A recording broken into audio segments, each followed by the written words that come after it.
We live in a world where one of the most sought-after attributes is height, but interestingly enough, this was never an attribute much associated with royalty. But like everything in nature, there can always be mutations. For example, the son of the smallest king ended up being one of the tallest in the history of British royalty. Here are the tallest and shortest royals of all time. King Charles I, 163 centimeters. Charles was the smallest king in history and also the most hated, since he ended up being executed by his people. John I, 167 centimeters. Barely an inch shorter than George V, John was remembered for his loss of territory to the French in 1204. Richard I, 193 centimeters. The brother of John I and king before him, he was known as Richard the Lionheart for his great military skill and his conquest of French territory that his brother would later lose. Edward IV, 194 centimeters.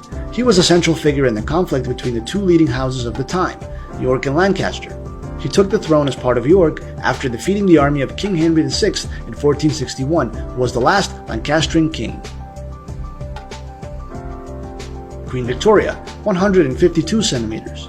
Known as the smallest royal in all of history, but one of the greatest queens in power and political stature. Queen Elizabeth II, 164 centimeters. The late queen is remembered by many for having the longest ever tenure as queen. Princesses Beatrice and Eugenie, 164 and 168 centimeters. The princesses gained a bit of height thanks to Prince Andrew measuring 183 centimeters. Meghan Markle, 171 centimeters. In many countries this could be considered an average height, but have you ever noticed she looks small next to Harry? Princess Diana, 181 centimeters. Princess Diana was just as tall as King Charles III and was one of the tallest royal women in history. Thanks to this combination, the princes are tall. Prince Philip, 183 centimeters.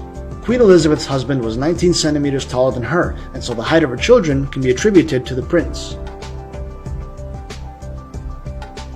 Prince Harry, 189 centimeters. This is why Meghan looks so small next to Harry, as he is unusually tall for a royal.